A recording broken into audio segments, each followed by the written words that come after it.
Alors je voudrais ce soir continuer notre méditation toujours thématique, traiter certains thèmes sous l'angle de la sagesse. Nous avons parlé dimanche du mal qu'on peut nous faire. Voilà, et ce soir je voudrais parler du mal que nous on peut faire. Quelle est la sagesse? Parce que, quelle est la bonne manière de faire? Parce qu'on est dans un monde pécheur où il y a ce qu'on appelle le mal. Et je voudrais lire avec vous plusieurs textes.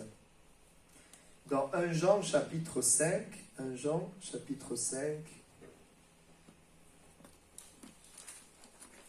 verset 18. Voilà, et que le Seigneur nous aide à l'appliquer, voilà, ensemble.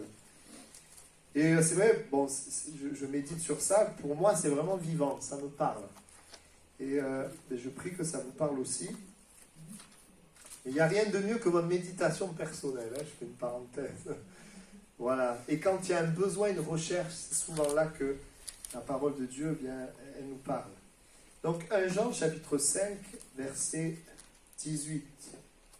Nous savons que quiconque est né de Dieu ne pêche point, mais celui qui est né de Dieu se garde lui-même et le malin ne le touche pas. Nous savons que nous sommes de Dieu et que le monde entier est sous la puissance du malin. Amen. Oui, je peux même lire le verset 20. Nous savons aussi que le Fils de Dieu est venu et qu'il nous a donné l'intelligence pour connaître le véritable. Et nous sommes dans le véritable en son Fils Jésus-Christ. C'est lui qui est le Dieu véritable et la vie éternelle. Petits enfants, gardez-vous des idoles. Amen. 1 Jean chapitre 1er aussi, verset 6. 1 Jean chapitre 1er, verset 6. Si nous disons que nous sommes en communion avec lui et que nous marchions dans les ténèbres, nous mentons et nous ne pratiquons pas la vérité. Mais si nous marchons dans la lumière, comme il est lui-même dans la lumière, nous sommes mutuellement en communion, et le sang de Jésus, son Fils, nous purifie de tout péché. Si nous disons que nous n'avons pas de péché, nous nous séduisons nous-mêmes, et la vérité n'est point en nous. Si nous confessons nos péchés, il est fidèle et juste pour nous les pardonner, et pour nous purifier de toute iniquité. Si nous disons que nous n'avons pas péché, nous le faisons menteur, et sa parole n'est point en nous. Mes petits enfants, je vous écris ces choses, afin que vous ne péchiez point. Et si quelqu'un a péché, nous avons un avocat auprès du Père, Jésus-Christ le juste. Il est lui-même une victime propitiatoire pour nos péchés, non seulement pour les nôtres, mais aussi pour ceux du monde entier. Si nous gardons ses commandements, par là nous savons que nous l'avons connu. Amen.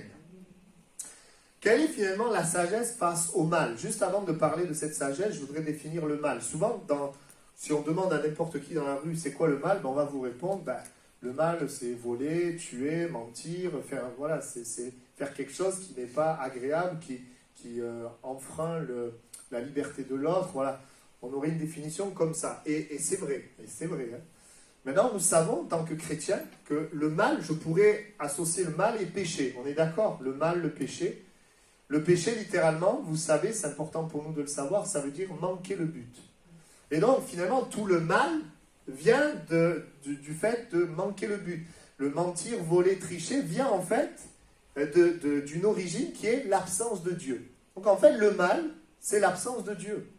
Et si aujourd'hui, le monde, il fait le mal, alors Paul lui parlera de faire le mal qu'on ne veut pas et pas faire le bien qu'on veut, parce que le péché, c'est pas juste faire le mal, mais c'est aussi ne pas faire le bien. Il y a une réalité, c'est que le péché, c'est véritablement quelque chose qui détruit les uns et les autres. Alors, je voudrais juste voir quelque chose par rapport à l'absence de Dieu. Souvent, les hommes, évidemment, peuvent essayer de faire du bien, peuvent essayer de faire de bonnes choses, mais si Dieu est absent, eh bien, la Bible nous dit, depuis Adam, que le mal, il est en nous. C'est-à-dire, le mal, c'est dans notre nature. Nous avons une nature pécheresse. Et donc, on va voir dans un premier temps, la sagesse face au mal, qu'est-ce que c'est? Premièrement, c'est d'éviter le mal. On est d'accord? La sagesse, c'est d'éviter le mal. Comment on évite le mal? Eh bien, le premier point pour éviter le mal, c'est naître de nouveau. Alléluia. Oui. Pourquoi? Parce que le mal, la Bible dit, il est attaché à tous les hommes. Il n'y a pas un juste, pas même un seul. Donc, la Bible nous dit qu'on ne fait pas le bien qu'on veut, on fait le mal qu'on ne veut pas.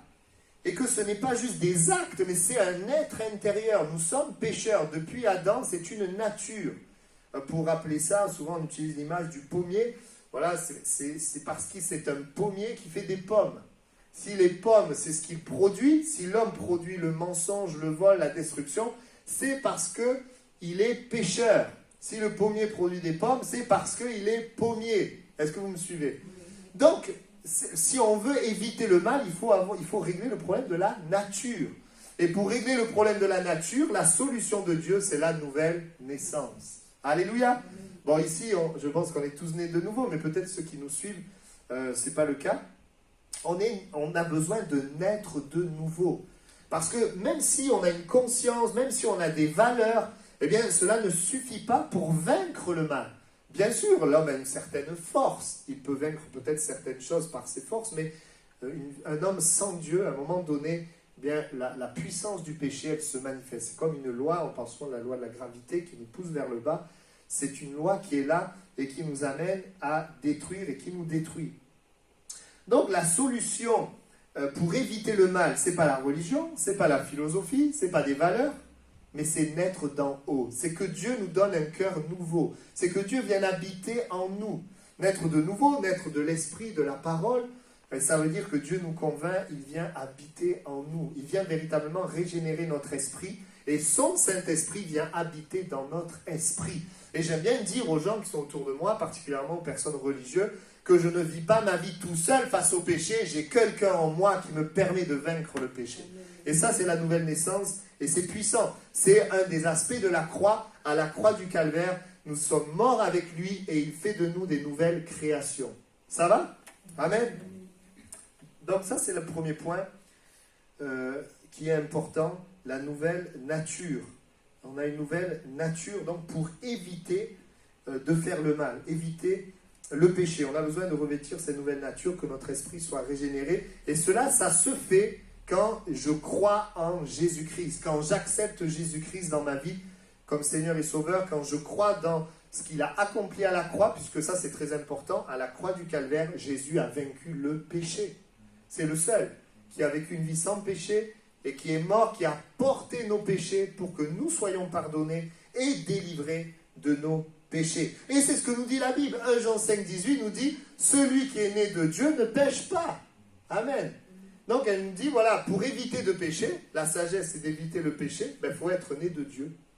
Celui qui est né de Dieu ne pêche pas. C'est pour ça que dans les églises, il y a parfois des problèmes parce que tout le monde n'est pas né de Dieu. On peut adhérer, on peut être d'accord intellectuellement, mais être toujours en lutte et voilà, être vaincu par le péché. Alors, il peut y avoir, même quand l'Esprit de Dieu habite en nous, des luttes et des combats, on va en parler, puisqu'il y a la chair. Le chrétien choisit de vivre selon l'Esprit ou selon la chair, et on va arriver donc au deuxième point pour éviter le mal. Si le premier point, c'est d'être né de nouveau, bien le deuxième point, c'est de vivre selon la vie nouvelle, vivre selon la nouvelle nature. Voilà, il ne suffit pas d'être né de nouveau, maintenant il faut vivre en tant qu'être nouveau. Et là par contre, ça va peut-être plus nous parler à nous, qui sommes déjà nés de nouveau. Éviter, c'est pas juste revêtir une nouvelle nature, mais c'est vivre selon cette nature. Alors j'ai pris un exemple, imaginez une chenille. Vous savez que les chenilles, à un moment donné, se transforment en papillons. Je vous apprends rien là. Mais imaginez si une fois qu'elle est papillon, elle continue à vivre comme une chenille. Que le papillon, il reste par terre, il ne vole jamais, il vit comme la chenille. Ah, il y aurait un souci, oui ou non? À un moment donné, il change de nature, donc chenille devient papillon, mais ensuite, elle vit selon sa nouvelle nature. Elle va dans les airs et elle vole. Il vole, pardon, le papillon. Il vole. Est-ce que vous me suivez? Moi, j'ai une nouvelle nature, mais je peux vivre comme avant, en fait. Donc, j'ai besoin de vivre selon la nouvelle nature que Dieu m'a donnée. C'est pour ça que Paul il dit, les choses anciennes sont passées, toutes choses sont devenues nouvelles, et c'est le but du diable de faire en sorte qu'on vive toujours dans les choses du passé, sans considérer la glorieuse puissance, enfin l'œuvre puissante de Jésus à la croix du calvaire. Est-ce que vous me suivez? Et ce n'est pas toujours simple. Ce point n'est pas toujours simple parce que nous avons été marqués dans notre vie par des habitudes qu'on a prises sans Dieu. Nous avons été marqués par le péché et il y a parfois des choses qui sont marquées dans notre âme. Nous avons vécu sans Dieu, sans la parole, sans la foi, selon la chair, selon nos désirs, selon la colère, avec les doutes, selon l'orgueil. On a vécu comme ça. Et maintenant, on est appelé à vivre complètement différemment. Et c'est parfois un temps de souffrance. Alors en général, quand on se convertit, Dieu agit puissamment, Dieu, c'est merveilleux, puis il y a un temps de désert. Et c'est là où, là, on voit le combat en fait. On voit ce que Jésus a fait, mais on voit aussi les choses du passé. Il y a comme un combat qui est là, qui se passe dans nos pensées. Et c'est pas facile. Et ça, vivre selon la nouvelle nature, si dans le Nouveau Testament, 1 Jean 5,18 nous dit « Celui qui est né de Dieu ne pêche pas », eh bien dans le Nouveau Testament, 1 Jean 3,6 nous dit « Quiconque demeure en lui ne pêche pas ». Donc il y a le fait de demeurer, il y a d'abord le fait de naître de nouveau. Naître de Dieu, on ne pêche pas. C'est comme ça qu'on évite le mal. Maintenant, il y a le fait de demeurer en Dieu qui fait qu'on ne pêche pas. Et ça, c'est vivre selon ma nouvelle nature. Ça veut dire quoi, vivre selon ma nouvelle nature? Eh bien, vivre une vie où j'ai un contact avec Dieu. Et dépasser peut-être le contact religieux avec Dieu comme un devoir, même si c'est bien, il vaut mieux ça que pas de contact avec Dieu, mais entrer dans une vie de contact avec Dieu où on apprend à croire, où on lui fait confiance, on croit ce qu'il dit, on croit sa parole, on s'abandonne. Et c'est vraiment de cette manière que la nouvelle nature va prendre place. Parfois on s'approche de Dieu, mais comme on a l'impression que c'est lourd, difficile, on lutte, on combat, parfois on prie et il n'y a pas toujours la foi. On a besoin simplement de croire. Croire ce que Dieu dit de nous, croire ce qu'il est, croire sa parole dans les situations de nos vies. Nous cherchons sa parole. Contact avec Dieu, le contact avec sa présence. Il nous a baptisés aussi du Saint-Esprit pour plusieurs. Si on ne l'a pas été, le Seigneur veut le faire. Afin que nous soyons au contact de sa présence et que cet esprit se manifeste. Il nous a donné la Bible. Et avec le Saint-Esprit, la parole, eh bien, nous parle. Et demeurer en Dieu, c'est chercher le contact avec Dieu. Et je vais un petit peu plus loin. Donc, venir à Dieu, mais c'est aussi croire Dieu. Apprendre à croire Dieu. Parce que des fois, on sait ce que Dieu dit, mais on a du mal à le croire dans notre cœur. Et puis, donc, avoir ce contact avec Dieu et apprendre à se positionner. Positionner nos pensées, notre cœur. Apprendre à vivre selon la parole de Dieu, selon la volonté de Dieu. Vous savez, tout l'enjeu du désert, lorsque Jésus a été amené par l'Esprit, tout l'enjeu, c'était quoi? C'était que Jésus résiste à Satan, en fait. Satan vient, et il fallait résister. Et comment il résiste? Par la parole. Et l'enjeu du désert dans nos vies, c'est quoi? C'est qu'on ne laisse pas Satan, finalement, avec ses mensonges s'installer dans notre cœur. On lui résiste parce que nous croyons la parole. Et des fois, les chrétiens, on a du mal à croire la parole parce qu'on ne la voit pas se manifester dans la réalité. On aimerait qu'elle se réalise, et là, on croit. Mais ça, c'est le fonctionnement du monde. Je crois que ce que je vois. Mais nous, c'est le contraire. On croit ce qu'on ne voit pas, et ça se voit après. Est-ce que vous me suivez? Et c'est ça qui est dur. Moi, c'est ça qui a été difficile aussi. Vous savez, toujours, dans des domaines, quand tu ne vois pas, c'est de croire ce que Dieu dit, de rester positionné. Vous voyez, quand quelqu'un pardonne, par exemple, parce que le Seigneur nous demande de pardonner, ben, on pardonne, mais le diable fait tout pour amener de l'offense, amener des souvenirs, mal-être, toutes sortes de choses pour que on repart dans le chemin de l'amertume, de la rancune, etc. Mais on décide de se positionner dans la parole, et le Saint-Esprit, je le dis souvent, et c'est vrai, c'est puissant, le Saint-Esprit vraiment agit en nous et au travers de nous. Amen. Donc il y a le fait de demeurer en Dieu, demeurer dans la vérité. La Bible dit que le vieil homme a été crucifié. La chair a été crucifiée, mais nous devons la crucifier, crucifier la chair et vivre selon l'Esprit de Dieu. Amen. Un troisième point pour éviter le mal, donc être né de nouveau, vivre selon la nouvelle nature. Le troisième point, c'est aussi être conscient des conséquences du péché. Voilà, vous savez, ce qui fait que beaucoup de gens viennent à Dieu, c'est qu'ils souffrent. Et dans la souffrance, pourquoi on souffre? Parce que le péché amène la souffrance. La Bible dit, le salaire du péché, c'est la mort. Et je me rends compte, dans la génération dans laquelle nous vivons, les gens ont besoin de sens. Les gens suivent beaucoup moins facilement quelqu'un comme ça. Ils ont besoin de comprendre, besoin de sens. Et je crois que c'est important pour nous aussi de réaliser que le salaire du péché, c'est la mort. Que le péché détruit. Et lorsqu'on sait que le péché détruit, même si le péché revêt un plaisir, parce que dans le péché, il peut y avoir un plaisir, nous savons que eh bien, ce plaisir, il est éphémère, enfin, il ne dure pas longtemps, mais par contre, la mort, la destruction, la séparation, elle prend place. Et la Bible nous donne les proverbes pour nous parler de cela. Et donc c'est important de savoir que faire le mal, ça produit la mort, et être coupé de Dieu, ça produit la mort. C'est pour ça que on veut être dans sa présence et on veut faire ce qui est bien, ce qui le glorifie. La parole de Dieu nous en parle. Le mensonge, le vol, l'infidélité, la violence, toutes ces choses détruisent les autres, nous détruisent nous-mêmes, troublent notre âme, marquent notre âme. Et c'est ça qui amène dans la vie des gens véritablement le malheur, la malédiction. Et je crois que c'est important, on prêche aussi l'évangile pour montrer à ce monde que le péché détruit. Mais Jésus rebâtit, reconstruit. Amen. Que son nom soit béni. On le voit par exemple dans la vie de David, dans l'Ancien Testament, lorsqu'il a péché avec Bathsheba. On voit qu'il y a eu des conséquences. Il y a eu des conséquences. Dans de Samuel 12, 10, 12, il est dit que l'épée sera dans la maison de David. Au verset 18, eh bien, il est dit que ce qu'il a fait, ça va lui être fait. Et au verset 14, on voit la mort de l'enfant. Ça avait des conséquences. Et ce n'est pas la volonté de Dieu, ça. Ça, c'est le fruit du péché, en fait. Le péché amène des conséquences. Et donc, de savoir les conséquences du péché, eh bien, ça nous aide à éviter le mal. Évidemment, on a besoin de la présence de Dieu, parce qu'on peut s'endurcir, mais c'est important. Donc, premièrement, éviter le péché, éviter le mal. Deuxièmement, la sagesse, c'est réparer le mal. Je voudrais qu'on voit maintenant réparer le mal, et on va parler peut-être de quelque chose qui nous parle plus, en tout cas moi qui m'a parlé personnellement. Comme nous avons reçu Jésus pour la majorité, mais nous sommes dans un corps de chair et dans un monde où le prince, c'est Satan. Donc nous sommes sans arrêt tentés à vivre indépendamment de Dieu. Il y a en nous cette tendance à vivre selon la chair, enfin en tout cas, même si on a un esprit nouveau, il y a l'esprit de Dieu qui nous pousse à vivre selon la parole, mais il y a la chair qui est là et qui nous pousse à vivre indépendamment de Dieu. Et donc, même si nous sommes chrétiens, nous péchons involontairement, mais nous péchons. S'il y en a un qui dit « moi je ne pêche pas », d'ailleurs on l'a lu, c'est un menteur. Nous péchons. Bien sûr, notre désir, c'est de tendre vers la perfection, et avec le temps, de moins en moins pécher.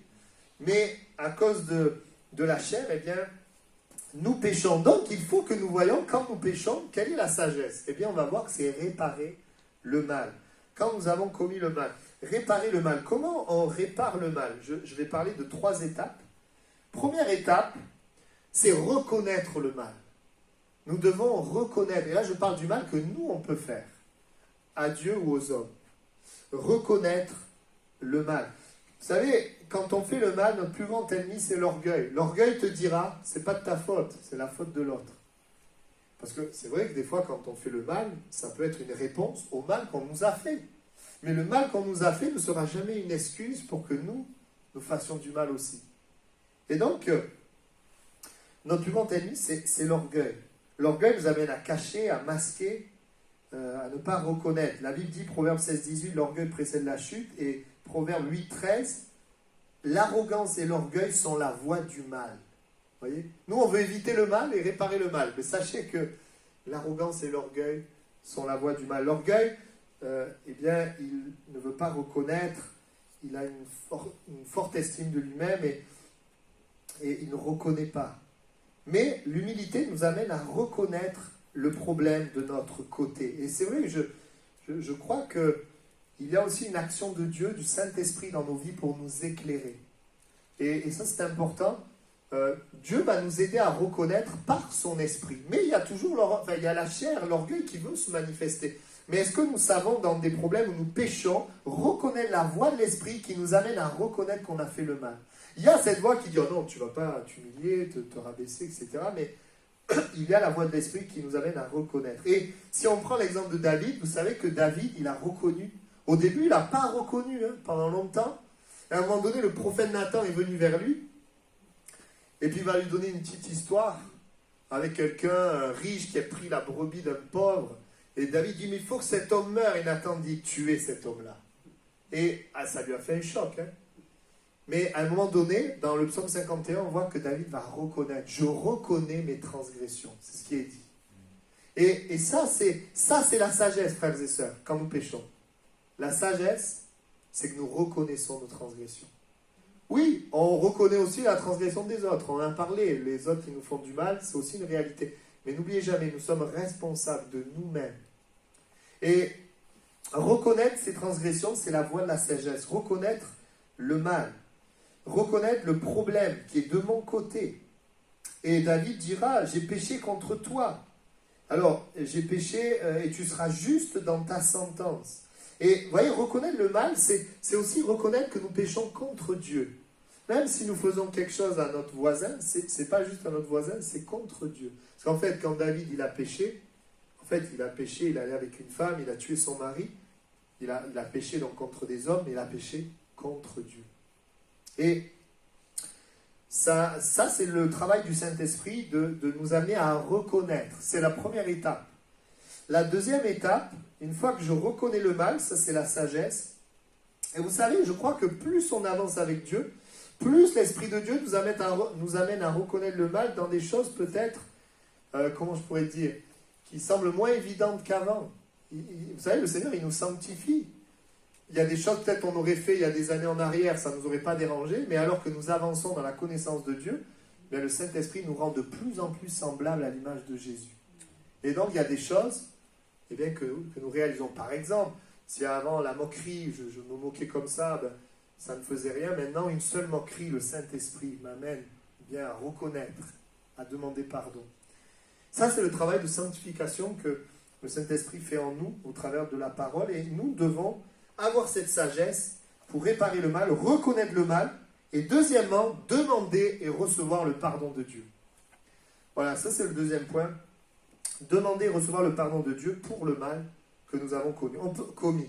On ne peut pas demander le pardon pour quelque chose qu'on ne reconnaît pas. D'accord? Donc reconnaître, c'est la première étape, et demander pardon, c'est la deuxième. Vous savez que lorsque Pierre va prêcher donc à la Pentecôte, les hommes vont être touchés, et quand même la prédication de Pierre, il dit, mais vous avez crucifié Jésus, hein. Il leur montre le chemin de la vie, mais il leur montre aussi le mal qu'ils ont fait. Et la Bible dit qu'ils ont eu le cœur touché. Et quelque part, dans ce qu'ils vont dire, on voit qu'ils reconnaissent. Et ils vont dire, maintenant, que ferons-nous? Donc quand même, ils ont accepté cette parole. Finalement, dans la prédication de Pierre, il y a leur culpabilité. Et là, Pierre leur dit, repentez-vous. Et demander pardon, recevoir le pardon, ça passe par ce qu'on appelle la repentance. Repentance, métanoïa, changement de mentalité. Demander pardon à Dieu et du coup changer de mentalité, ne plus vouloir faire la même chose. Bon, lorsque nous sommes nés de nouveau, nous avons une nouvelle mentalité. Nous avons une nouvelle mentalité et donc nous nous positionnons selon cette nouvelle mentalité. Nous reconnaissons et nous demandons pardon à Dieu, voulant bien sûr marcher dans ses voies. C'est vrai que souvent on utilise, et c'est normal à juste titre, on parle de la repentance pour des personnes qui ne connaissent pas Jésus. Mais dans la vie des croyants, nous avons besoin de demander pardon à Dieu, de reconnaître et de demander pardon. Voilà, et pourquoi demander pardon? Bien parce que c'est possible de le recevoir. Parce que Jésus, à la croix du Calvaire, a payé pour nous pardonner. Amen. Le Saint-Esprit nous convainc de péché. Jésus, à la croix, paye pour que nous soyons pardonnés. Amen. Et si dans l'Ancien Testament, on voit Dieu frapper dès qu'il y a le péché, dans le Nouveau Testament, Jésus est frappé afin que nous puissions recevoir la grâce, bien sûr, s'il y a cette repentance. Amen. Donc, réaliser que nous avons péché et demander le pardon de Dieu. C'est ce qui va nous éviter de nous exposer encore au diable et au mal. Vous savez que si nous péchons, faisons le mal, que nous ne nous repentons pas, nous ouvrons une porte au trouble, à l'ennemi de notre âme. Et ça, on le voit dans la parole de Dieu. Il dit, ne donnez pas accès au diable. Et puis, donc, demander le pardon, toujours dans le deuxième point, demander le pardon, mais le recevoir aussi. Parce que des fois, il y a des chrétiens, ils demandent pardon, le lendemain, ils demandent pardon, une semaine après, ils demandent pardon, toujours pour la même chose, mais il n'y a pas ce moment où ils le reçoivent. Mais à un moment donné, frères et sœurs, et je pense qu'il y a des chrétiens qui, ils arrivent facilement à demander pardon, ils ont du mal à recevoir, et d'autres, ils reçoivent facilement, mais ils ont du mal à demander pardon. Mais on a besoin de recevoir le pardon. C'est-à-dire que la Bible dit, on l'a lu dans 1 Jean, si nous confessons nos péchés, il est fidèle et juste pour nous pardonner. On l'a lu, nous avons un avocat, Jésus-Christ. Et la Bible dit que Jésus meurt à la croix pour pardonner, effacer nos péchés. Quand nous demandons pardon, eh bien, il nous faut le recevoir. Comment nous le recevons? Par la foi. Nous croyons la parole de Dieu. Nous nous appuyons sur la parole de Dieu. C'est important parce que peut-être que nos sentiments nous disent le contraire. Nous disent non, tu n'es pas pardonné, il y a quelque chose en nous. Moi ça je sais, j'ai vécu pendant des années, qui veut t'amener à payer, qui veut t'amener à rester loin de Dieu, qui t'exclut de la présence de Dieu. Non, le Seigneur, il veut nous pardonner, nous relever. Amen. Pourquoi? Parce que quand Jésus meurt à la croix, justice est faite. Et en Christ, nous sommes donc justifiés. Et c'est là que la paix s'installe et la condamnation, la culpabilité disparaît. Amen. Voilà, et c'est vrai aussi que le recevoir le pardon vient de la compréhension de la croix et de la foi dans cette œuvre à la croix du calvaire. Donc je vais terminer, je ne veux pas être trop long. Donc la sagesse, c'est d'éviter le mal et de réparer le mal. On a vu réparer le mal, c'est quoi? Je reconnais, petit a. Petit b, je demande pardon et je reçois le pardon. Petit c, je répare le mal que j'ai fait, dans la mesure du possible. Parce que parfois, nous pouvons réparer le mal que nous avons fait. Alors bien sûr, quand j'ai parlé de demander pardon, c'est demander pardon à Dieu, mais demander pardon à la personne aussi que nous avons offensée. J'ai oublié de le préciser, mais c'est important.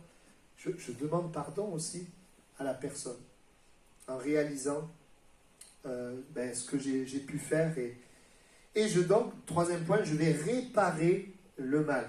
Alors, je pourrais parler de la réparation pour Dieu, la réparation pour le prochain, la réparation pour vous-même. La réparation pour Dieu, en fait, je dirais que par Jésus-Christ, par la foi, tout simplement, nous n'avons pas besoin de rajouter quelque chose. Le Seigneur nous pardonne, mais l'Esprit de Dieu peut nous pousser à réparer le mal que nous avons fait, quand c'est possible. Si nous avons volé, à restituer. Si nous avons mal parlé, eh bien, à demander pardon. Si nous avons menti, à restaurer la vérité. Voilà. L'Esprit de Dieu peut nous amener vraiment à réparer. Et c'est quelque part un acte cohérent avec la démarche que nous avons fait. Donc, réparer le mal. Alors, réparer le mal pour ceux à qui on a fait du mal, parce que quand on fait du mal à quelqu'un, quelque part, on est un mauvais témoignage. Et on donne une image de Dieu qui est faussée. C'est comme si on lui fermait la porte du ciel, en fait. Mais quand on demande pardon, on réouvre la porte. Il n'y a plus de problème. La Bible dit d'être en paix autant que cela dépend de nous. C'est vrai que des fois, les gens ne veulent pas. Bon, on n'est pas responsable de leur choix, mais nous, on doit faire tout ce qui est en notre pouvoir pour qu'il n'y ait rien. Après, redevenir des amis, tout ça, c'est une autre étape. Mais, en tout cas, ça, c'est un point important. Réparer le mal pour les autres. Et puis, je termine avec ça. Réparer le mal pour nous. Ça, on n'en parle pas souvent. Mais ça, c'est quelque chose de très important. Quand j'ai péché, que Dieu m'a pardonné, que j'ai réparé, c'est important pour moi de réfléchir sur la cause de ce péché.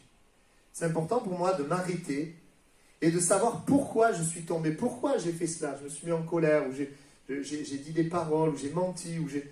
C'est important parce qu'on va voir qu'il y a des raisons.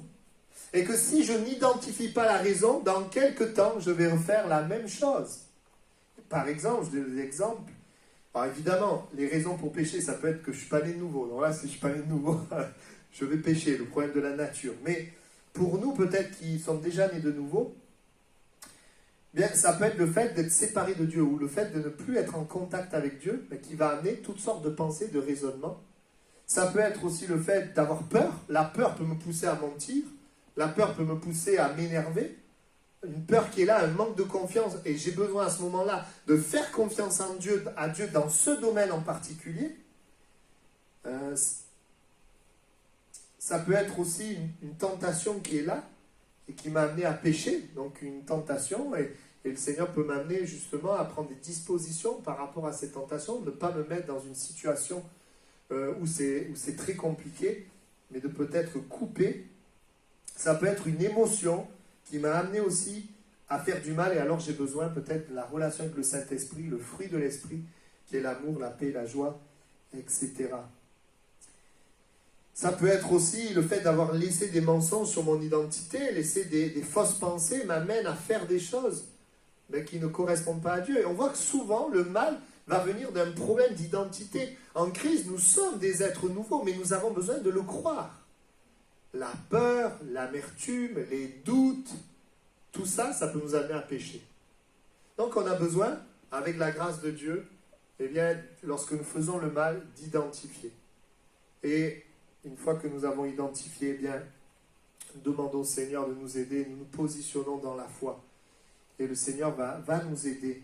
Il va agir en nous. Et je crois qu'on peut devenir plus fort si on sait réparer par rapport à nous-mêmes, si on sait s'arrêter.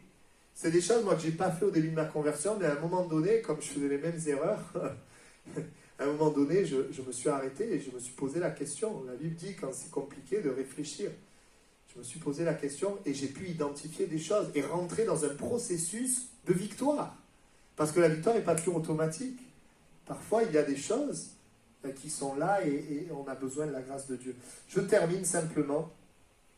On va prier. On va incliner nos têtes et on veut ensemble, frères et sœurs, si vous êtes d'accord, être sages, avoir la sagesse par rapport au mal qu'on peut faire. Bien sûr qu'il va être involontaire si on est né de nouveau, on ne veut pas faire le mal, mais la sagesse, eh bien, premièrement, c'est donner sa vie à Christ, naître de nouveau. Deuxièmement, c'est marcher selon l'Esprit, selon sa parole, laisser la parole influencer nos pensées, la vérité s'installer en nous, encore demeurer en lui, c'est un synonyme. Et puis, la sagesse, c'est éviter le mal, et quand le mal est fait, la sagesse, c'est de réparer le mal, de reconnaître. La Bible dit, Dieu fait grâce aux humbles, de demander pardon et recevoir le pardon de Jésus, et de réparer à l'autre, et réparer pour nous, de nous arrêter. Amen. Alors, bien qu'on puisse prier, que le Seigneur nous aide. Je ne sais pas, on a tous des combats, peut-être, surtout dans la famille. C'est surtout dans la famille qu'on peut, par exemple, dire des paroles dures, on peut s'inquiéter, il peut y avoir des choses qui sont là, je ne sais pas lesquelles, mais de dire, Seigneur, eh bien, je veux être transformé et je veux véritablement vivre selon ma nouvelle nature. Amen. Prions ensemble le Seigneur. Nous te remercions pour ta parole et te bénissons de ce que tu nous as équipés pour que nous soyons vainqueurs sur le mal, sur le péché. Et Seigneur, ensemble, nous voulons marcher selon ta parole. Ce soir, tu nous rappelles que la sagesse, c'est d'éviter le mal et de réparer le mal. Aide-nous, Seigneur, à pouvoir vivre ces réalités par ton esprit et ta parole. Aide-nous à identifier ce qui parfois peut nous faire tomber et à ne pas nous décourager, ne pas laisser toutes sortes de pensées, de mensonges s'installer en nous, mais que nous puissions nous approcher de toi. Il y a toujours une solution auprès de toi. Ta parole est la vérité. Et nous croyons en tant que peuple de Dieu qu'alors que nous serrons ta parole sur notre cœur, vraiment ton esprit fait un travail. Tu fais ce travail. Et bien souvent, ce travail ne peut pas être fait quand nous ne croyons pas à cette parole, quand nous ne venons pas à toi. Alors aide-nous, Seigneur, à venir à cette parole, que cette parole vienne dans nos cœurs. Tu bénis chacun de mes frères et sœurs, tous ceux qui écoutent ce message. Et moi, y compris, Seigneur, tu nous aides à manifester les œuvres de Dieu, à faire le bien selon Dieu. Merci, Seigneur. Amen.